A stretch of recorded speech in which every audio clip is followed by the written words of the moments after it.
India's number 1 varicose veins hospitals అబిస్ను సంప్రదించండి. మీ నొప్పి లేని ప్రయాణాన్ని శ్రీమాత్రే నమః. శ్రీ గురుభ్యో నమః. సుమన్ టీవీ ప్రేక్షకులందరికీ కూడా స్వాగతం. నేను మీ దేవులపల్లి బాలచంద్ర శర్మ. మనకు సెప్టెంబర్ మాస ఫలితాల్లో భాగంగా సెప్టెంబర్ 7వ తారీఖు వచ్చేటువంటి చంద్రగ్రహణ సంబంధిత విషయంలో మనకి సెప్టెంబర్ 7 నుంచి పక్షము లేదా 21 రోజుల పాటు దీని ప్రభావం ఉంటుంది. అంటే మన యొక్క మాస ఫలితాల్లో ఈ చంద్రగ్రహణం కూడా ఒక భాగం అయిపోయింది. ఈ యొక్క చంద్రగ్రహణం రోజున మనం ఎలాంటి నియమ నిబంధనలు పాటించాలి, ఎలాంటి మంత్రం చదవాలి, ఎలాంటి దానాలు ఇవ్వాలి అని ద్వాదశ రాశుల వారికి సంబంధించి ఇప్పుడు మనం తెలుసుకుందాం.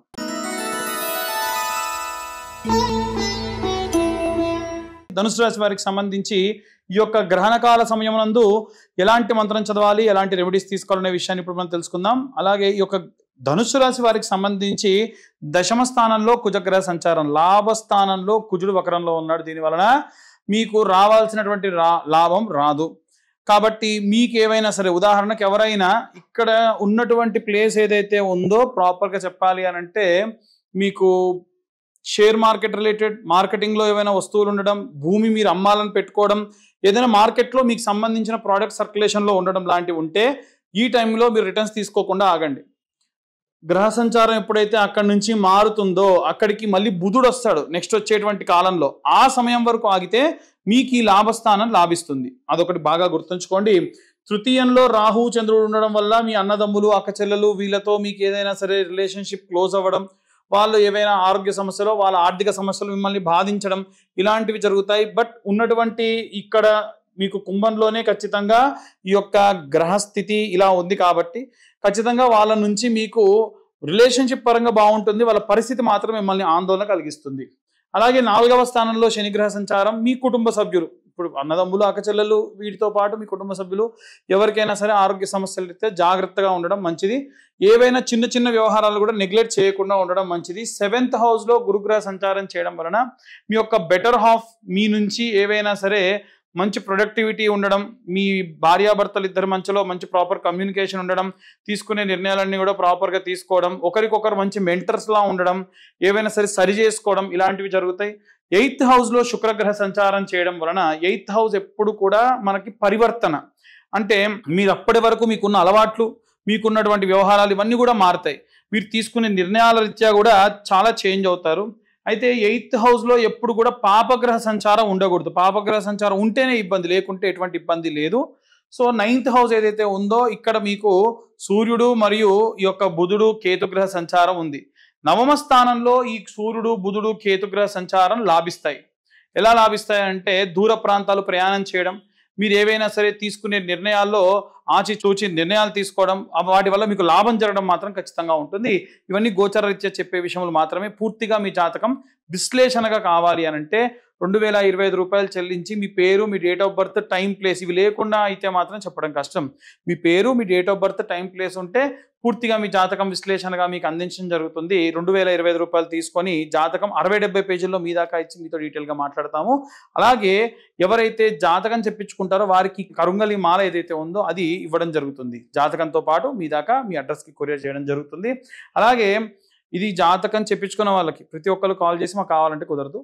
అలాగే ఈ యొక్క అన్ని వర్గాల వాళ్ళు, చిన్నపిల్లలు, వృద్ధులు, ముసలివారు వీరందరూ కూడా ఎలాంటి రెమెడీస్ తీసుకోవాలి, ఎలాంటి మంత్రం చదవాలనే విషయాన్ని ఇప్పుడు మనం తెలుసుకుందాం. వీటితో పాటుగా ఈ రాశి వాళ్ళు ప్రత్యేకంగా చేయవలసిన దానం ఏంటంటే శనగలు లేదా శనగపప్పు కిలోంబావు గ్రహణం తర్వాత రోజు దానం చేయాలి. అలాగే ఈ యొక్క బ్రాహ్మణోత్తములకు దానం చేయాలి. అలాగే ఈ రాశి వాళ్ళు ప్రత్యేకంగా చదవవలసిన మంత్రం ఏమిటి అంటే గురు అరిష్టేతు సుసంప్రాప్తే గురు పూజాంచ కారయేత్ గురుధ్యానం ప్రవక్ష్యామి పుత్రపీడోపశాంతయే. పిల్లలకు సంబంధించి ఎదురు చూస్తున్న వారికి కూడా ఈ కాలం మంచి శుభ సూచకంగా ఉంటుంది. అలాగే అందరు ఎలాంటి మంత్రం చదివి ఆ మంత్రం జపతీర్థంగా ఎలా మార్చుకోవాలి, గర్భిణీ స్త్రీలు ఎలాంటి జాగ్రత్తలు తీసుకోవాలనేది ఇప్పుడు తెలుసుకుందాం. గ్రహణం రోజు ఎందుకు మంత్రం చదవాలి, అసలు గ్రహణ సమయంలో ఎలాంటి జాగ్రత్తలు తీసుకోవాలనే విషయాన్ని ఇప్పుడు తెలుసుకుందాం. గ్రహణం ఉన్నప్పుడు మనము ముందుగానే భోజనం పూర్తి చేయాలి. అది ప్రారంభమయ్యేది 8:50 కాబట్టి దానికంటే 1 గంటన్నర ముందే, పట్టుకాలం విడుపుకాలం ఉంటుంది కాబట్టి భోజనాదులు చేసేయండి. దర్భ ఉంటుంది కదా, దర్భ అన్నిట్లో కూడా చిన్న చిన్న పోచలు వేసేసుకోండి. డ్రింకింగ్ వాటర్లో కానీ, ఓవర్ హెడ్ ట్యాంక్లో కానీ, మీ పచారీ సామాన్లలో కానీ, ఫ్రిడ్జ్లో సామాన్లన్నీ ప్యాకెట్స్ ఉన్నాయి, ఫ్రిడ్జ్ పైన వేసేయండి, డాబా పైన వేసుకోండి. మీరు నిద్రించేప్పుడు మీ యొక్క బెడ్ కింద కూడా దర్భ వేసుకొని పడుకోండి. ఒకటి.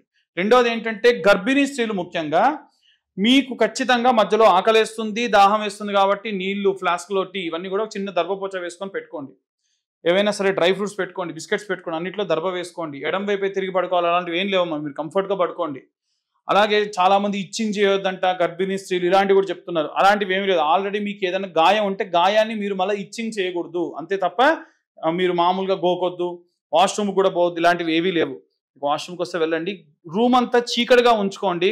ఫోన్లు చూడడం మానేయండి. ఫోన్ కంప్లీట్గా స్విచ్ ఆఫ్ చేసి పెట్టండి. వీలైతే ఏరోప్లేన్ మోడ్లో పెట్టి పక్కకు పెట్టండి. ఓకే, ఎందుకంటే లైట్ అవసరం పడుతుంది మధ్యలో కాబట్టి ఏరోప్లేన్ మోడ్లో పెట్టండి. వీలైనంత వరకు మీ రూమ్లో ఒక కార్నర్కి ఆవు నెయ్యితో దీపం వెలిగించి దానిపైన ఒక గ్లాస్ పెట్టండి, ఆ దీపం కొండెక్కకుండా. ఆ వాసన మీకు మంచి ఆరోగ్యాన్ని ఇస్తుంది. ఇలాంటి నియమాలు పాటిస్తే సరిపోతుంది. ఇక సామాన్యంగా అందరూ కూడా జపం చేయాలంటే నవగ్రహ మంత్రాలు కింద డిస్క్రిప్షన్లో ఉంటాయి. ఏ గ్రహానికి ఆ గ్రహ మంత్రం ఉంటుంది. ఇప్పటి వరకు మనం ఏ గ్రహానికి ఆ గ్రహం ఏ మంత్రం చదవాలని చెప్పాం కదా. ఒకవేళ నా జాతకంలో రాహుకేతువుల దోషం ఉంది అనుకోండి, రాహుకేతువులకు సంబంధించి 2 జపమాలలు చేయండి. ఇప్పుడు జపమాల ఉంది కదా, ఇలా తీసుకొని మనం కింద ఇచ్చిన మంత్రం రాహువారిష్ఠేత్ సంప్రాప్తే రాహు పూజాంచకార ఏత్ రాహు ధ్యానం ప్రవక్ష్యామి చక్షు పీడోపశాంతయే, ఒక మాల, ఒక పూస తిప్పండి. ఇలా 2 మాలలు చేయండి. మీరు ఒక్కసారి చేస్తే 10,000 సంఖ్య మీ ఖాతాలో పడిపోతుంది. గ్రహణం ఉన్న సమయంలో చేస్తే. అది కూడా ఎలా చేయాలో తెలుసా? ఒక చాప, ఆ చాప మీద చాప కింద దర్భ వేసుకొని, చాప వేసుకొని కూర్చోండి. వీలైతే తడి బట్టలతో కూర్చోండి, ఏం పర్లేదు. చలికాలం అయినప్పటికీ కొంచెం తడి బట్టలు పిండి మళ్ళీ కట్టుకొని అయినా సరే కూర్చోండి. తడి బట్టలు తడిగా ఉండాలి. అలాగే జపం చేసేటప్పుడు పాత్ర, ఒక గ్లాస్లో స్పూను, ఒక దర్భ వేసుకోండి. ఒక ప్లేట్లో ఒక దర్భ వేసుకోండి. గ్లాస్లో నీళ్ళు ఉంచండి. ఈ మంత్రం అయిపోయింది. ఉదాహరణకి ఈ మాల మొత్తం తిప్పేసి మొత్తం అంతా పూర్తయింది అనుకోండి. ఈ మాల మొత్తం పూర్తయింది. ఈ మాల పూర్తయిన తర్వాత ఏం చేయాలి? నీళ్లు తీసుకొని తత్సత్ బ్రహ్మార్పణమస్తు అని పక్కనున్న ప్లేట్లో వేయాలి. ఇలా తీర్థం తీసుకొని పక్కనున్న ప్లేట్లో వేయాలి. ఆ తీర్థమే జపతీర్థం. ఎవ్వరి దగ్గరికి వెళ్ళే పని లేదు. మీరే స్వయంగా జపం చేసుకొని ఆ తీర్థం ఎందుకంటే మీకోసం బ్రాహ్మణోత్తములు చేయమంటే చేయరు. ఆ రోజు ఇన్నేళ్ల నుంచి మీ అందరి దానాలు తీసుకొని మరుసటి రోజు దానాలు తీసుకుంటున్నారు కాబట్టి వాళ్ళు పాపం వాళ్ళు జపం వాళ్ళు చేసుకుంటారు. మీ జాతక దోషాలు పోవాలంటే మీరు జపం చేయాలి. అందుకని ఒక గ్రహం కాదు, నవగ్రహాలు. చంద్రగ్రహానికి సంబంధించి స్పెషల్ మంత్రం ఒకటి ఇచ్చా కింద.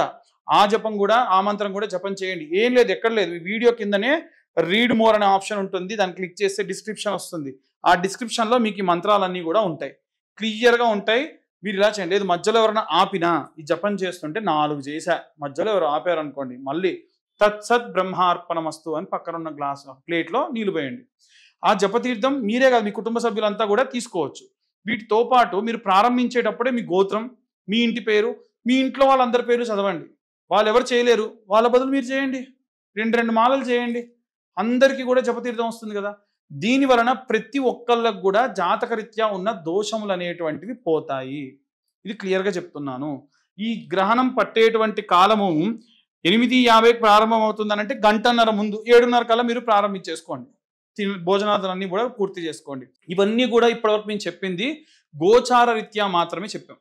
పూర్తిగా ప్రతి ఒక్కళ్ళు కూడా ఉంటుందిగా, నా జాతకం పూర్తిగా తెలవాలి అనుకున్న వాళ్ళు ఎవరైనా ఉంటే మీ పేరు, మీ date of birth, time, place కింద ఉన్న నెంబర్కి వాట్సాప్ చేయండి. 2025 రూపాయలు తీసుకొని జాతకం 60-70 పేజీల్లో మీ దాకా ఇస్తాం. ఈ నెల ఎవరైతే మన ఛానల్ ఈ వీడియో చూస్తున్నారో వాళ్ళు ఆ వీడియోని మాకు పంపించండి, షేర్ చేసి. వీలైతే ఆ షేర్ చేసినటువంటి ఆ వీడియోలో క్లియర్గా నేను చెప్పిన ఈ విషయం అనేది ఉండాలి. ఉంటే వారికి కరుంగలిమాల కూడా ఇస్తా.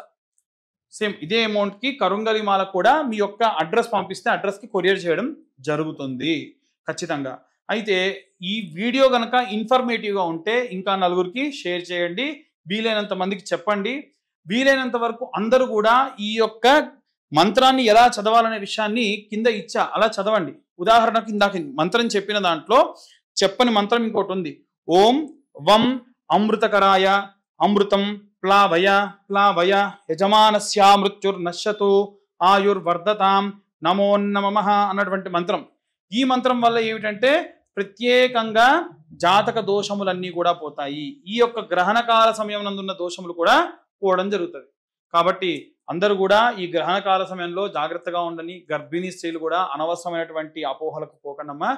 దానాలు కూడా ఎలా చేయాలనేది కూడా మీకు క్లియర్గా ఇచ్చాను. అవి దానంగా చేయండి. సర్వే జనా సుఖినో భవంతు. స్వస్తి.